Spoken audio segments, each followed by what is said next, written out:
हेल' खुलुमबाय जोंनि बर' हारिनि रायजो राजा नोंथांमोननिसिम आं दासिमनि इम्पर्टेन्ट निउस लाना फैदों। नोंथांमोना भिडिअखौ जोबजासिम नायलां। भिडिअआ जोबोद इम्पर्टेन्ट जागोन, ओंखायनो नोंथांमोना भिडिअखौ जागायनायनिफ्राय जोबजासिम नायलां। आरो जागायनायनि सिगाङाव जुदि नोंथांमोना दासिमबो साबस्क्राइब खालामाखैब्ला प्लिज साबस्क्राइब खालामना ला आरो साबस्क्राइब खालामखांनायनि उनाव बेल आइकनाव थुनानै अलाव सेलेक्ट खालामना लायोब्लानो जाबाय। नाम्बार 1 जों बयबो मिथिबाय दि 24 आगस्तखालि अनजालि दैमारिया BPFआव हाबहैदोंमोन।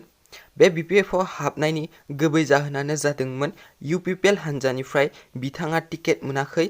टिकेट मोनैनि जाहोनावनो बिथाङा BPFआव हाबहैदों। बियो जोबोद गाज्रि जादों। बिथांमोन बायदि इडुकेटेड सुबुङानो जुदि बेबायदि खालामोब्ला बियो जोबोद गाज्रि। आरो मा बुंनो आरोना, राजखान्थिनि खोथा। आंनिफ्राय बेनो जे बियो जोबोद गाज्रि जादों, बेखौनो आं बुंनो सानो।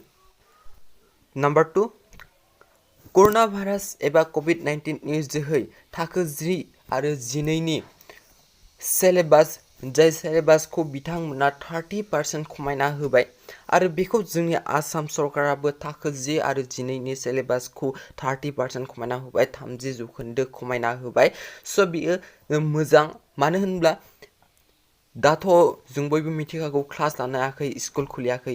बेनि जाहोनावनो माने फरायसुला फरायसुलिफोरनि थाखाय बे खामानिखौ खालामना होबाय जे बिथांमोननो सिलेबासखौ खमायना होनांगौ, मानोना बिथांमोना क्लास लानो हायाखै। दा कर'ना भाइरासनि समाव अनलाइन क्लास लाब्लाथ' बे फरायसालि बायदिफोरा क्लियारै जाखाया। ओंखायनो बिथांमोना जोंनि फरायसुला फरायसुलिनि थाखाय मोजांनि थाखाय बे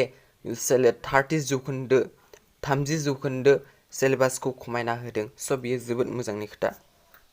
नाम्बार 3 दिनैनिफ्राय आसामाव आरोबाव गंथाम डिस्ट्रिक्टखौ लकडाउन खालामनाय जागोन। बेफोर डिस्ट्रिक्टआनो जाबाय आसामनि बेफोर डिस्ट्रिक्टआनो जाबाय काछार, हाइलाकान्दि आरो करिमगांव।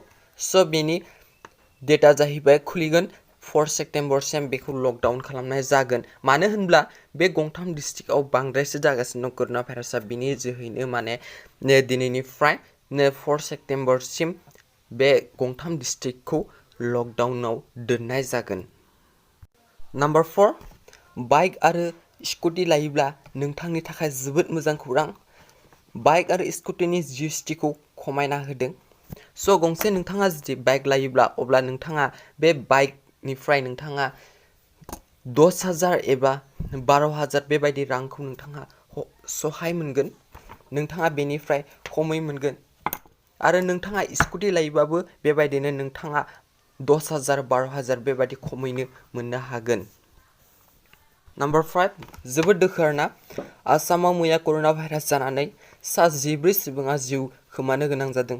बियो जोबोद दुखुनि खोथा। 14 सुबुङा मैया आसामाव कर'ना भाइरास जानानै गावनि जिउखौ खोमानो गोनां जादों। लोगोफोर, दिनैनि भिडिअआ बेसेनोमोन। नोंथांमोना जुदि भिडिअखौ मोजां नांबाय अब्ला प्लिज हायोब्ला नोंथाङा शेयार खालामना हो आरो लाइक खालामना हो। नोंथाङा जि चेनेलाव गोदानैब्ला चेनेलखौ प्लिज साबस्क्राइब खालामनो दाबाव। लोगोफोर, थेंक्स फर वाचिं।